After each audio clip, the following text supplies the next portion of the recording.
jërë ngeen jëf mbokku internet yu Jama TV yu saxoo di ñu seetaan muy góor ak jigéen mag ak ndaw fu si waay mën a nekk am ci ñun kóolute di ñu taaxirlu waxtu bu ne nu ko raw lañ amee cofeel pas-pas ak yéen a ngir dégtal leen lépp leen soxal waxtu ba jot na yéen a ngi ci seen émission bile les échos du moment ñu koy amal alarba bu jot ci waxtu bile ñuy daal di faram-fàcce lépp lu jëm ci wàllum actualité politique ici et ailleurs tey ñu am mbégte bu amut àppatelal fi koo xamante ne gannaaw bu mu doonee mbokk ñu partagé la même région mu doon ki nga xamante ne nag dañ ko tabb ci lu yees mu doon le président des stagiaires et étudiants sortants du département de Fatick ñu gën ko xam ci góor gi Ngom sant be yaa xamee dinañ ko introduire mu nuyoo askan wi quoi góor gi ñu ngi lay ziare bu baax a baax ana lan ngay nuyoo mbokku téléspectateur yu Jama TV. Cheikh Sidiane maa ngi lay nuyu. D'abord vraiment di la remercier ci invitation bi. di la ñaanal aussi. yokkute ci liggéey bi. di nuyu aussi mbokk téléspectateurs yi. di ñaan aussi li ñuy wax fii yàlla nekk njëriñ ci ñëpp. merci.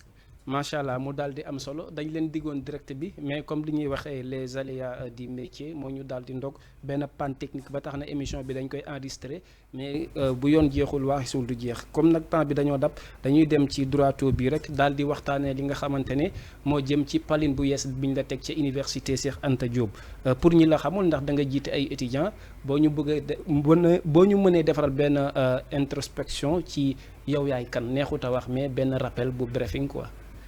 Bon, merci. En tout cas, pour moi, man maay kan dana yomb. Parce que sama tur moo ngi Gorgui Ngom mais wax Gorgui Massika Ngom Gomas. nekk étudiant à la faculté des sciences et techniques. À l'Institut supérieur d'agriculture et d'entrepreneuriat. en horticulture.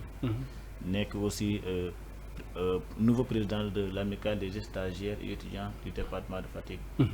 mais nekk aussi ancien président de l'amicale des étudiants de la commune de Thiaré Ndialgui.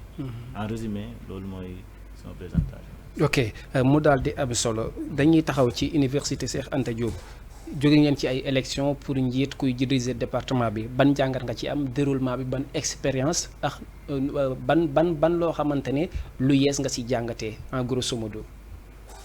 bon merci parce que soo waxee amical moom. daa nekk loo xam ne peut-être daa sensible. parce que soo nekkee bërëb. boo xam ne peut-être. jiite ñoo xam ne peut-être ëppoo leen dara. parce que soo gisee suñu électorat bi ça fait plus de 1700 et quelques électeurs.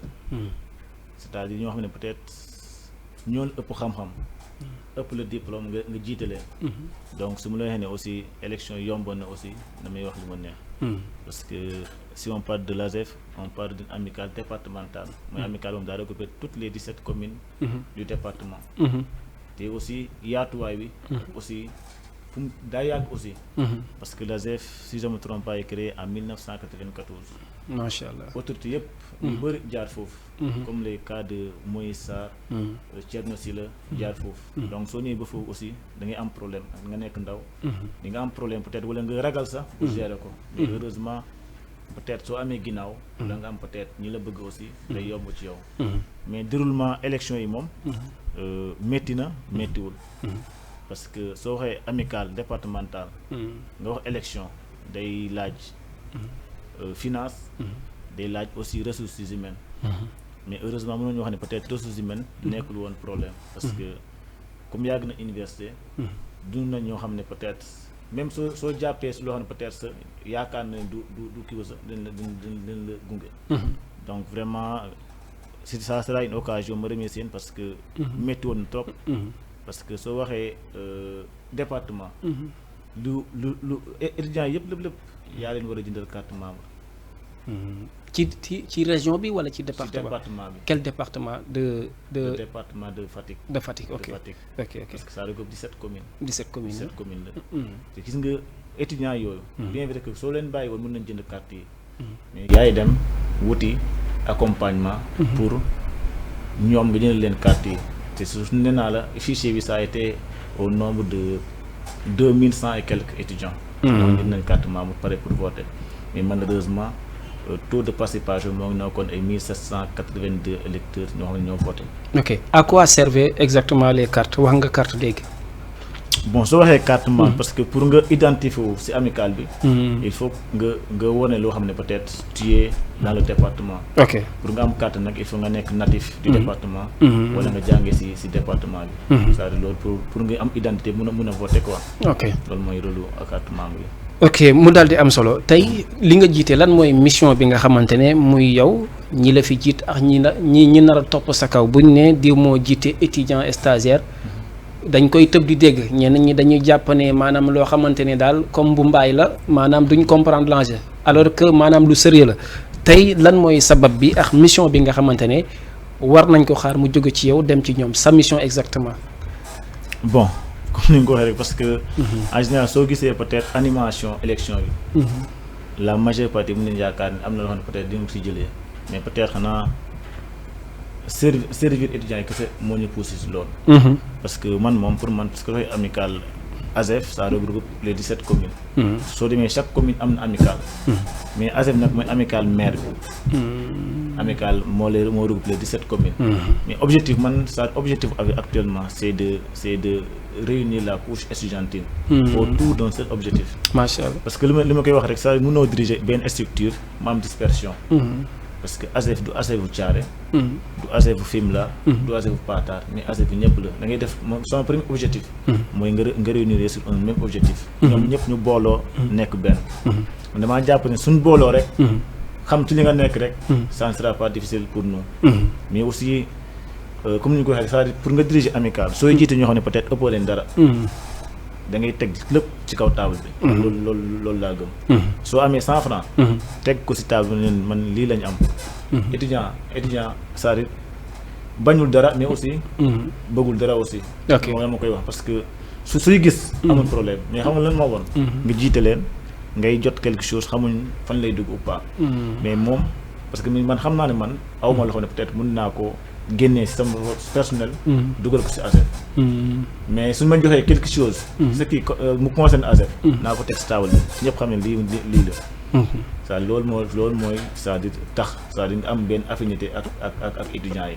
et aussi beneen objectif mooy des conditions sociales et pédagogiques des étudiants du département de Fatick. parce que comme ni koy wax rek. en général da ngay am benn difficulté les amicales communales def nañ tout possible pour loger leen. mais xam nga mënoo loger Thiaré comme par exemple soo jëlee sama commune ça fait plus de 500 étudiants. soo amee chambre ay li ngay loger ay 20 personnes 30 personnes. donc il faut c'est-à-dire ASEF nekk amical boo xam ne peut-être day ñëw seconder les amicales communales li xam ne peut-être amicales communales mënuñ ko. amical département ñëw jàppale leen si loolu. parce que mënuloo def lépp aussi. parce que xam nga étudiant mën nee naa la ça fait plus de 2000 électeurs ñoo xam jënd nañu carte. te cela 2000 yooyu nekkul sax la moitié des étudiants du département. mais da ngay def le mieux et nga am aussi yéene pour servir leen. pour nga am benn satisfaction par rapport si amical bi. ok ce qu'on voudrait savoir de plus mooy que ne exactement yow. ci xam-xam ci finance. ak ci ndëgër laay jom fulla fayda yooyu noonu yëpp lan mooy si élément bi nga xamante ne parce que mën nga leen jiite te duñ la jox bopp. mais finance bi mooy gën a takku wala vision bi mooy gën a takku pour ñoom ñëpp ñu mën laa déglu. bon parce que xam nga finance ak vision. dañoo xaw a am benn liaison. parce que en général autorité aussi deful. pour nga am finance. il faut nga am benn vision bu claire. et moi je le dis. en général certains disent que les autorités duñ def li mais man damaa jàpp ne. soo tegee benn projet boo xam ne peut-être c'est rassurant. séduisant aussi. damaa jàpp ne finance bi day ñëw. ok parce que damaa gëm ne man en tant que su ma nekkoon autorité tey dans le département. étudiant natif moo xam ne ñoo bokk même département. tegal projet boo xam ne peut-être là c'est important. c'est séduisant aussi. il est dans l'obligation de concrétiser. pour dire que vision bi ak finance bi c'est important. mais sooy jot finance aussi tamit benn vision aussi. doo liggéey. ok man sama constat personnel la question bii di ñëw dama gis ne la majeure partie ñi nga xamante ne dañuy doon ay président jëm ci wàllum amical boo xoolee am na benn soubassement politique bu nekk seen ginnaaw. parce que léegi daa mel ni enjeu bi maanaam boo amul benn ancrage politique wala nga am benn vision wala ñuy gis ci yow que ne am nga avenir ci politique wala présence duñ la ko def loolu est-ce que da nga koy dëggal. bon loolu am na. mun naa koo dëggal d'une part. mais aussi ça dépend aussi de la personne. parce que soubassement politique bi. day doore ci début bi. comme man may dem élection tey man je suis politique. je suis du parti Pastef. mais si on parle de l'ASEF je suis apolitique. loolu tax mën na la par rapport élection yi ça a été très difficile parce que amul benn autorité politique. bu la mën a wax ne góor gi laaj dama financement pour mu dem ci campagne. gis nga autorité politique su la financé wu ci benn élection. jàppal ne mënu laa orienter par rapport à cette amicale. Ok. Mais moi, j'ai eu la chance de ne pas demander un soutien par rapport venant des autorités politiques. Bien vrai que amna des liaisons politiques. Mais si je le fais, je peux à un certain moment, si je gagne, je la finance, tu vas faire ça, tu vas faire ça. Tu subir une pression. Raison pour laquelle je me demande choisir peut-être le de mes élections, je dis que syndicats, c'est des aussi grands frères. Raison pour actuellement, je suis neutre par rapport à l'ASEF. Mais si vous avez une carte, vous avez une carte. Massène dafa jege tel parti te ñoo ñoo nekk au pouvoir suñu avantage mooy mu jël affaire yi loolu n'est-ce pas day am rek c'est une réalité mun nañ wax loolu aussi mais aussi su nekkee man kuy xaar peut-être l'ASEF nga am benn soutien politique venant de moi peut-être mun na tromper wu parce que man sama conviction dama jàpp parce que dama daa nekk loo xam ne peut-être dama daa yàgg ma koy lutter l'ASEF c'est l'ASEF des étudiants man bien vrai que am naa benn appartenance politique mais mënul impacter dara ci sama appartenance au milieu mais tamit mënoo bañ a nangu ko ne maanaam ASEF tey kuñ fa fal peut-être mën na ne du ma def des actes politiques yoo xamante ne ça exagère mais ci mutualité ak dualité buñ ko nangoo nga nar a jël décision l'ensemble ci 17 communes yi buñ ko nangoo di nga ko exécuter si c'est même si c'est des actes politiques. Non, oui, au profit de l'amicale, quoi. Au profit de l'amicale, non. Parce que même si n'est que dans quoi def pour peut-être moi un bien soubassement politique, je préfère qu'on perde, nous perdre l'action beau. Dans le stade, nous, autorité département, nous étudiants là, et frères là, et nos grands frères là, et nos tontons, nos papas aussi. Donc moi, on dépend de la situation politique pour nous soutenir. Parce que man damay politique. su ma amee activité politique damay dem. mais dama yaakaar ne suñu tegee benn projet boo xam ne peut-être ça concerne des étudiants. mais n'importe quelle personne mën na koo financer. ok man moom en toute sincérité. bien vrai que je fais la politique mais su ma tegoon benn projet. nga bëgg kee dugal politique. je retire le projet. ok parce que bëgguma trahir vraiment la confiance des étudiants. ma teg si bopp boobu. ok lan moo war a mën a doon sa relation sa kii maanaam sa relation bi jóge ci yow dem ci autorité politique yi une fois yow yaa nekk ci à la tête léegi ñoom da ngay xet di fëgg seen porte wala yow da ngay xaar ñoom ñu fëgg seen porte ak ban lan moo war a mën a doon exactement relation bi daal pour jëriñ ci fi nga jiite. bon parce que relation bi moom. ça sera réciproque. parce que ñun ñoo nekk ci tête ASEF bi. ñun ñoo soxla soutien. Nous ñoo soxla ndimbal. Nous sommes dans l'obligation ñu dem envers eux. mais suñu dem aussi suñu dem ni tête vide. on va écrire un projet. xam ne li ma étudiant di lii ak lii lañu soxla. ñu ñëw teg ko ci table bi ne leen lii ak lii lañu am parce que bien vrai que ñoom ay autorité lañ mais suñu tegoon benn projet peut-être loo xam ne peut-être c'est séduisant. ñu liggéey parce que en général dañu koy gën a gis benn président amical boo xam ne peut-être day ñëw dundee amical bi. ñëw si Cheikh Tidiane ne la man amical lii ak lii ñu jël ñu dugal ko si poosam mais soo amee benn groupe nga tënk benn projet nga déposé ko man damaa jàpp ne même autorité bi même lu mu yées il va faire quelque chose donc vraiment jàpp naa ne loolu day xaw a réciproque mais suñu soxlaa aussi par rapport loo xam ne peut-être c'est dans la vie pédagogique ou sociale des étudiants nous sommes dans l'obligation d'y participer parce que ay citoyens la. Alors n'est-ce pas vous êtes là pour 5 ans ou bien? Nous sommes là pour 2 ans. Pour 2 ans. 2 ans, oui. Ah, ok léegi avant ñuy génn ci wàllum université et consort wax ci wàllum actualité politique Zakaria Camara doon ko xam ne dañ ko recruter woon fële ca COUD université Cheikh Anta Diop de Dakar à la suite ñu gis ne comme ni ñu koy waxee c'était un insulteur du contre le premier ministre autant pour moi ñu daal di ko fay jëlewaat maanaam sax moom mu démissionné. acte boobu noonu visiblement politiquement parlant noo ko gisee exactement. Bon fii moom damay génne mbuubu syndicat dugg si politique. Parce que man moom bokk naa si njëkk a fustigé. Sincèrement parlant.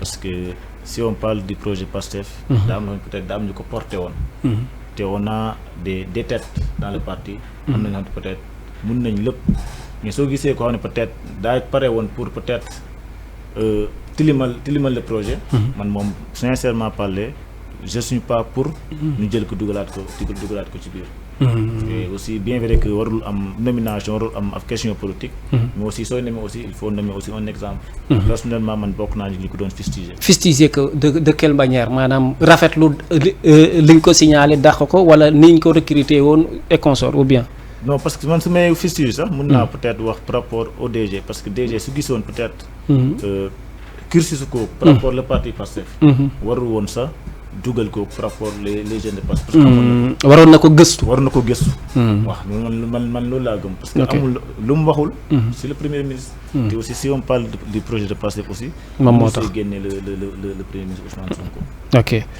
ok macha allah mbokk yi ñu ngi ci Jama TV fii nii ci émission les échos du moment dalal fi koo xamante ne comme ni mu ko waxee moom mooy jiite ndaw étudiants yu nekk dans la région de Fatick ngay stagiaire wala étudiant ca université Cheikh Anta Diop de Dakar tey gannaaw bi nga xamante ne biñ ko falee ñëw na am ak ñun plateau ngir wax déroulement vision ak li ko tax a jóg di wax ne ndaw la ngeen jàppale quoi ça c'est un message personnel.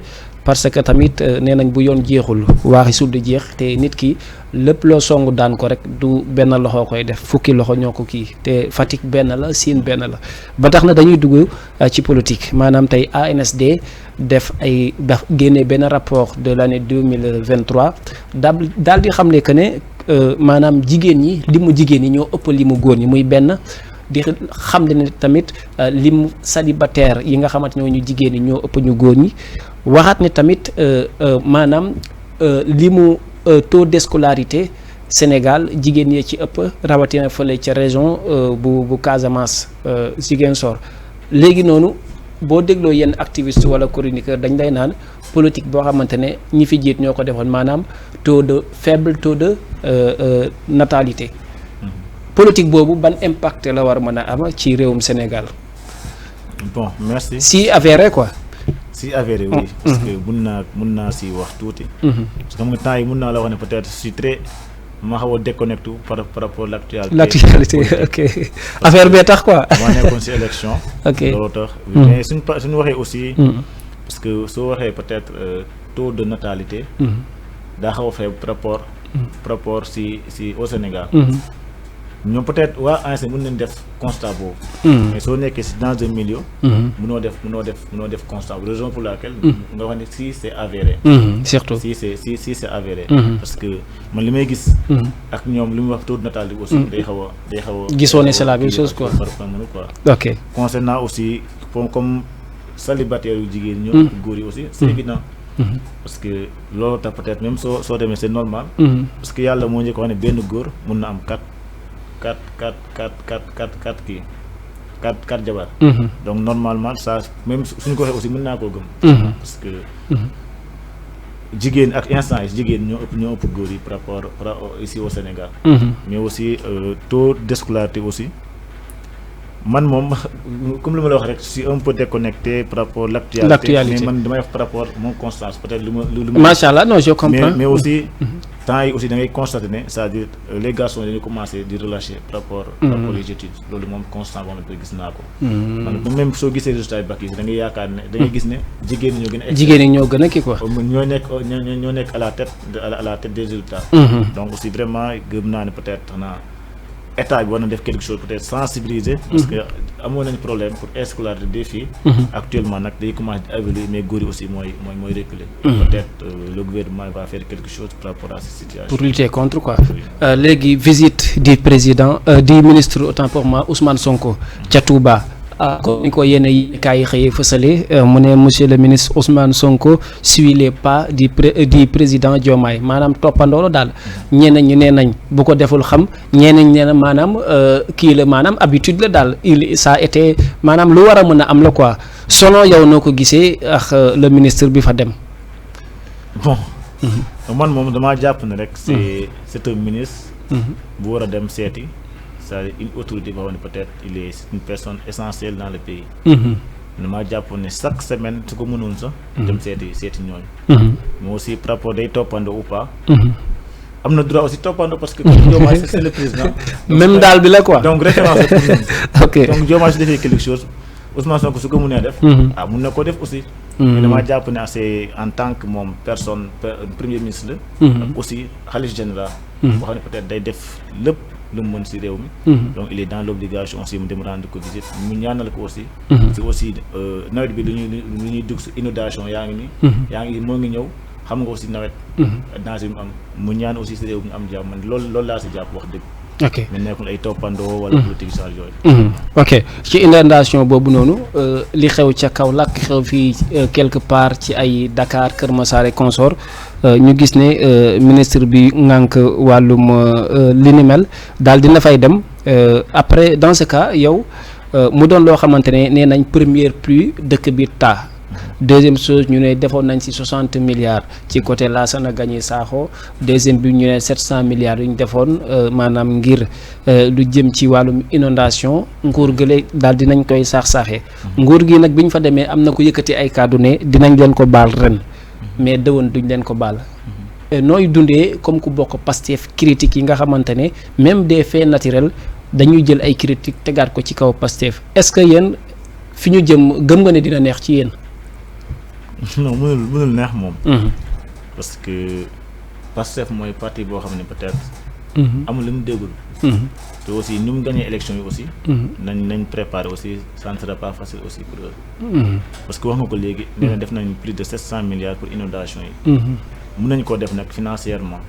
mais aussi soo gisee terrain bi. ngay jàpp ni lii 700 milliards nekku si. mais aussi critique aussi instant yi ñoo ngi critiqué waa Pastef.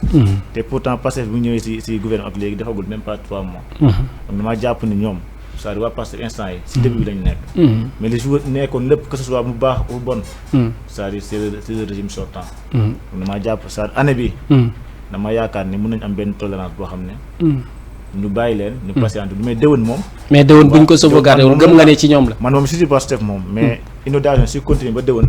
mais aussi damay wax ne lii ak lii parce que. ok s'il y a des zones d'ombre yow gis ne du ma nee lajj sax mais faillir nañ foofu à leur mission un peu ci 100 jours yi comme ni ko Bougane waxee fan la foo xam ne gis nga ne fii moom wax dëgg démarrage bi warut a woon demee nii en tant que membre du parti.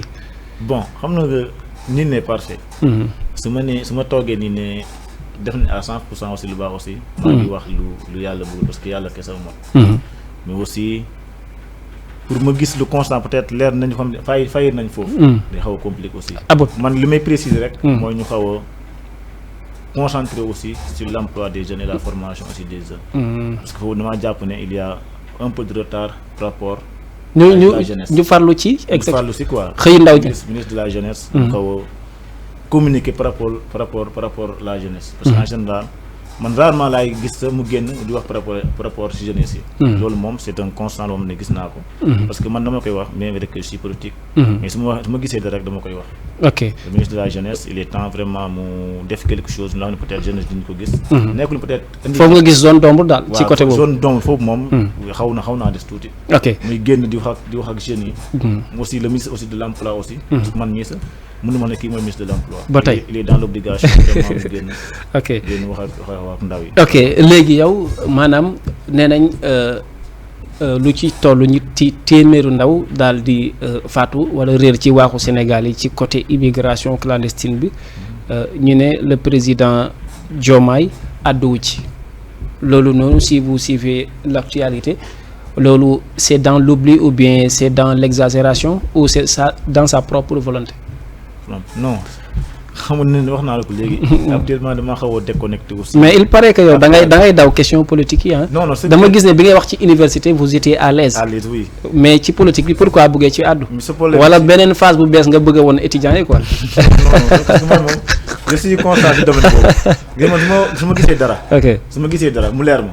dama koy wax sans hésiter. bi may wax ci étudiants yi j'étais à l'aise. parce que j'étais à l'université. gis naa l'ensemble des situations ni muy xewee. mais aussi même ni ngay wax peut-être. immigration bi. man dama koy dégg nii rek. mais aussi c'est avéré à 100% que am na ñu peut-être actuellement ñu doon dem. non dëgg la le ministre l'a confirmé quoi. waaw il a confirmé. mais aussi comme ni nga ko waxee rek. président Diomaye. moom li muy wax bëriwul. Sonko mooy wax Sonko su waxoon tey nan daa bëgg wax su waxul aussi mu ne li am na te amul. waaw dëgg la nga may ma ko quoi surtout loolu xam nga man li ma jaaxal ci sénégalais yi. diriger bi neexut. Ousmane Sonko dafa ñëw ñaari te analyse bi ma ci def gisaguma ku ko ci def quoi dama gis Sonko ñëw Grand Théâtre ne ministre bu wax na ma ne. ñu dal ci kawam.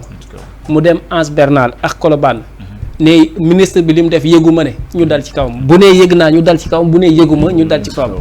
kon dëkk bi moom c'est difficile à gouverner quoi mais heureusement Diomaye waxoon na ko ne Sonko ne woon na moom mooy amortisseur ki nga xamante ne mooy président de la République bu Sénégal ñu wax ci CEDEAO pour daal di tëj Mali Burkina ak Niger dañoo daal di tënku ci benn lël ñu tuddee ko l'AES maanaam ñu ne daal dañ bëgg daal seen africanité bopp ñu tuddee ko Alliance des États du Sahel. Diomaye dem CEDEAO def fa discours ambassade bu comment dirais Burkina ñëw Sénégal di grève ne Diomaye dafa jaay combat bi parce que warul woon rejoindre CEDEAO waa CEDEAO tamit wax ne Diomaye dañoo bëgg mu def médiation entre l'AES et ñoom ci seen wàllum bopp est-ce que gisoo ne yéen parti bi di ngeen doon jaay ci kane ñun ñu ngi ak les états du Sahel ñi def coup d'état bi ngeen yéegee affaire bi dafa changé ba vous cédez à vos engagements quoi gisee ko noonu quoi. bon loolu mun na nekk. parce que man damaa yaakaar ne aussi. Diomaye daa war a nekk si milieu bi. kooku léegi. ñu ko demoon pour ñu def médiation. parce que man sincèrement et personnellement aussi. njëriñu CEDEAO man gisuma ko. njëriñu CEDEAO. gisoo seen njëriñ quoi. non xanaa peut-être mu am benn président buy def coup d'état constitutionnel. ñu jàppale ko. loolu moom mun na si. mais Diomaye peut-être man li ma koy peut-être parce que c'est juste un appel bu may def. mu def benn médiation boo xam ne peut-être même ñee su ñëwee aussi. on va changer les réformes de la CEDEAO. su commune la aussi man pour moi personnellement. man Sénégal rejoindre ça même les pays du Sahel. ok léegi ñeneen ñi dañ ne dañ ko jaay maanaam la fait AES maanaam la fait CEDEAO nee na Diomaye def médiation mais question bi mu lay laaj. la fait Diomaye bokk CEDEAO ba pare bëgg a def médiation ñaar bu ñuy kay. ki leen di àtte daa war a neutre warul bokk fenn est-ce que ce n'est pas impertinent maanaam mu bëgg a doon un médiateur ci biir. bon xam nga soo ne Diomaye bokk si CEDEAO. c'est Sénégal daa bokk CEDEAO avant Diomaye di ñëw. peut-être xam nga lan la mënoon def xanaa bu retiré wu. mais si Diomaye daa bokk CEDEAO. avant muy ñëw. avant muy ñëw au pouvoir. ok donc actuellement lu mën a def. waxum loolu lay def de. dugg CEDEAO. changer CEDEAO ni muy doxee. Moussa mu def ko CEDEAO pour les Africains. mu bañ a nekk CEDEAO pour la France. su ko defee. alhamdulilah. ok gars yi nii mun na ñëw mais su ko mënoon def aussi. su ko continuer moom. dinaa jàpp ne daa jaay combat bi te gëm naa ne Diomaye du jaay combat. ok laataa ñuy jeexal ñu dem ci question tic au tac y a pas d'argumenter mais y a à penser et à dire votre avis da nga may naan waaw wala déet. yaa ngi comprendre. tey comme niñ lay tuddee Gomas lañ lay tuddee quoi. tey qu'est-ce qui t'a fait une fierté d'être maanaam digne fils de Fatick. bon en tout cas c'est un plaisir vraiment ma nekk digne fils de Fatick. parce que dama nekk milieu boo xam ne. soo demee université. même soo waxee Fatick rek. dans le milieu syndical ou peut-être. pédagogique. nga xam ne kii waa Fatick. et référence par rapport à ce domaine. ok léegi ci deuxième sa premier mandat nga nekk. gëm nga ne on va vous réélire après boo defee 2 ans. non moi c'est mon premier mandat et mon dernier mandat aussi et je le dis. man nagine amicale loolu laa waxoon à Thiaré. mënuma bëgguma def 2 mandats. su ma servee sama 2 ans damay dem bàyyi. ok l'exagération du premier ministre dans le gouvernement du Sénégal vous faites le constat oui ou non. non. Vous ne faites pas le constat. L'intégration ou l'expulsion du Sénégal au sein de la CEDEAO, vous êtes d'accord ou pas? J'ai pas compris. maanaam ñu expulser Sénégal si CEDEAO. wala mu des boo ci d'accord waaw wala déet. ñu génn CEDEAO. léegi kan mooy sa référence yow. sama référence. sama référence c'est mon homonyme Gorgui Massiga Sène. Gorgui Massiga Sène. ok votre directeur de COUD Ndeye Mbodj. boo amee benn conseil boo koy jox pour mu renforcer wu loo xam ne insuffisance la ci moom mu renforcer ko ak boo amee benn qualité boo naw ci moom ñaar yooyu ban lay doon.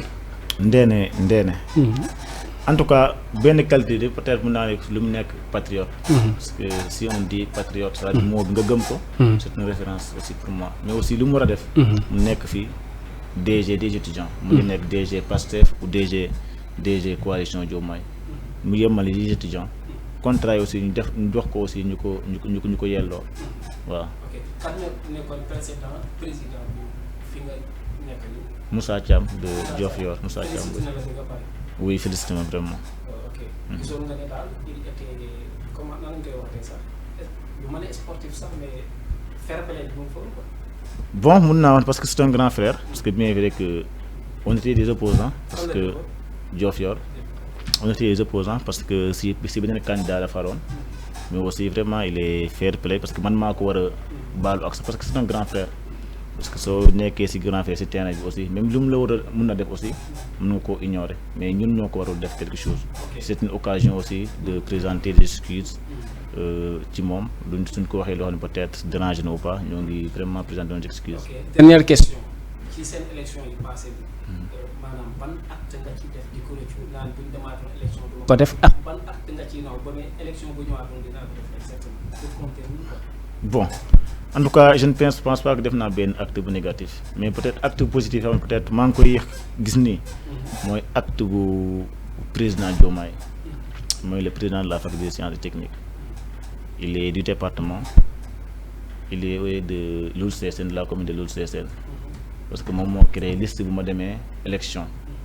La liste innovateur qui était dans la coalition Convergence. Moi, j'ai fait bop bi, la liste bi nangoul si lol. Nous financé nous à 100%. À 100% les élections. Au moins, on a fait plus de 800 000 élections. Donc, nous avons financé à 100%. C'est une occasion aussi vraiment de le remercier. Parce qu'en tant qu'étudiant, nous financons ça peut-être, même beaucoup de communes, il est de l'UCS, nous finançons à 100% les élections, nous pouvons rapporter. Raison pour laquelle, dans la décision jusqu'à présent, à chaque fois que je me dis, il y a quelque chose peut-être parce que je ne savais pas qu'une personne, étudiant, peut faire que vraiment. Merci. En tout cas loolu mooy sentiment satisfaction peut-être gis naa ko si élection bi. mais aussi par rapport aussi le soutien des étudiants. et man moom dama doon dem ba dépassé wu parce que damay gis sax étudiants yi am na estime yoo xam ne peut-être yow war naa góorgóorlu xaw ma woon war naa góorgóorlu par rapport à la gestion. parce que soo étudiants su amee si yow confiance vous êtes dans l'obligation de ne pas décevoir. te aussi maa ngi ñaan yàlla aussi mu jàppale ñu ba étudiants yi vraiment lu ñuy xaar ci ñun ñu def ko. yaakaar bañ a tas incha allah. regret bi xanaa peut-être dérangement yi. non parce que xam nga syndicat yi loolu mënul ñàkk. mais aussi am naa peut-être man am naa retenu man moom du ma saaga.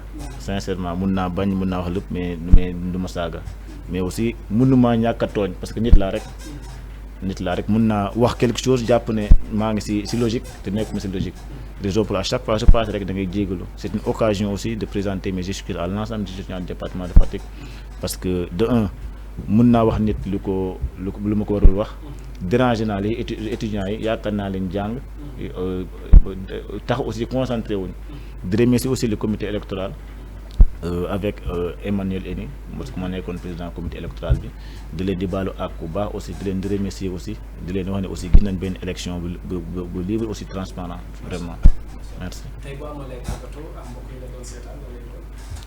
su may tàggatoo rek mooy remercier étudiant département Fatick yi remercier aussi les membres de la coalition Convergence à sa tête parce que sergent Faye Moussa Faye était mooy nekkoon le coordinateur.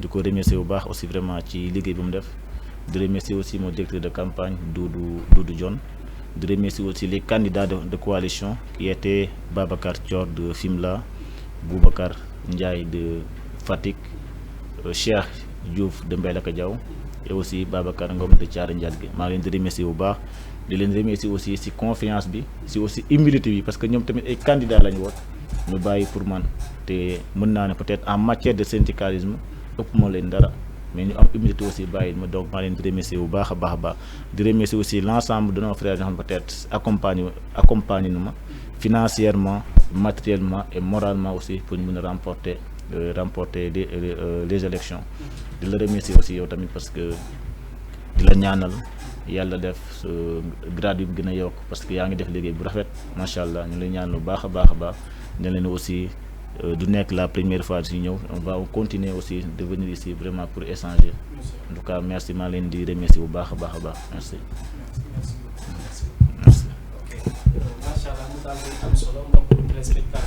mu doonoon loo xamante ne mënut a woon ñàkk ba tax na di leen di nuyu yéen tamit kilifa diine kilifa aada yi ñuy déglu ci biir réew mi di nuyu sama waa dëkk waa Somb Yandé Koudou Sène di nuyu waa région de Fatick d'une manière générale di ko jox cëram bu baax a baax a baax à la fin laa xam ne mbokk la parce que nit moom wax li may wax rek Sénégal le pays est très petit quoi grand maa ngi lay nuyu ki sawaa ji nga gunge tamit waaw góor gi ci ruq bi quoi waaw ñu ngi koy nuyu bu baax a baax di ko jox wàccuwaayam di nuyu suñu directeur général moom mi ñuy wanalee askan wi d'ici là portez-vous bien di leen di jox dégg beneen émission dig daje ci beneen mercredi merci beaucoup chers fidèles téléspectateurs à la prochaine merci.